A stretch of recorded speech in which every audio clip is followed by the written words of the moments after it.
بسم اللہ الرحمن الرحیم۔ بنی اسرائیل کا ایک قصاب اپنے پڑوسی کی کنیز پر عاشق ہو گیا۔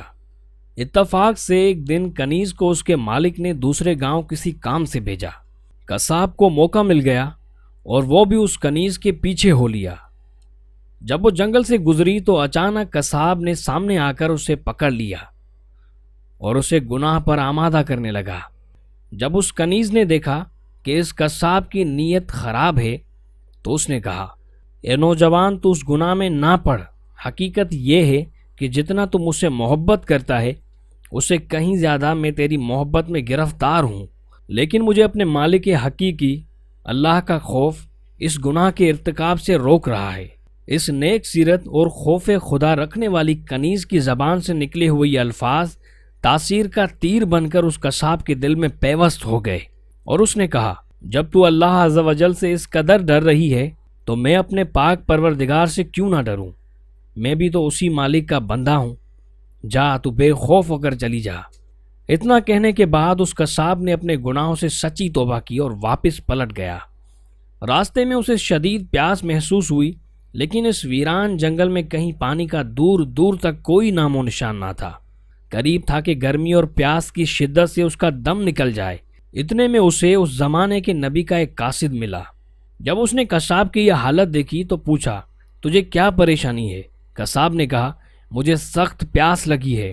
یہ سن کر قاصد نے کہا، ہم دونوں مل کر دعا کرتے ہیں کہ اللہ عز و جل ہم پر اپنی رحمت سے بادل بھیجے اور ہمیں سیراب کرے، یہاں تک کہ ہم اپنی بستی میں داخل ہو جائیں۔ قصاب نے جب یہ سنا تو کہنے لگا، میرے پاس تو کوئی ایسا نیک عمل نہیں جس کا وسیلہ دے کر دعا کروں۔ آپ نیک شخص ہیں، آپ ہی دعا فرمائیں۔ اس قاصد نے کہا، ٹھیک ہے، میں دعا کرتا ہوں، تم آمین کہنا۔ پھر قاصد نے دعا کرنا شروع کی اور قصاب آمین کہتا رہا۔ تھوڑی ہی دیر میں بادل کے ایک ٹکڑے نے ان دونوں کو ڈھانپ لیا اور وہ بادل کا ٹکڑا ان پر سایہ فگن ہو کر ان کے ساتھ ساتھ چلتا رہا۔ جب وہ دونوں بستی میں پہنچے تو قصاب اپنے گھر کی جانب روانہ ہوا اور وہ قاصد اپنی منزل کی طرف جانے لگا۔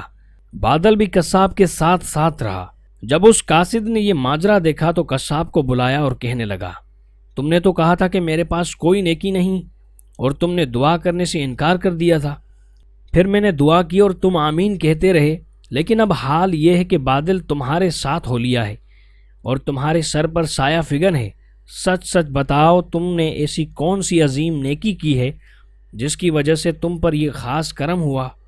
یہ سن کر قصاب نے اپنا سارا واقعہ سنایا۔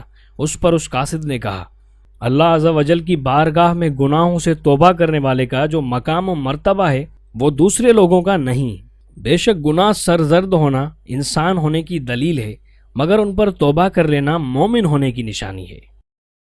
اگر آپ کو یہ کہانی اچھی لگی ہو تو ہمارے چینل کو ضرور سبسکرائب کریں اور بیل کے آئیکن کو ضرور پریس کریں تاکہ ہماری ہر نئی آنے والی ویڈیو آپ کو جلد سے جلد ملے۔ شکریہ۔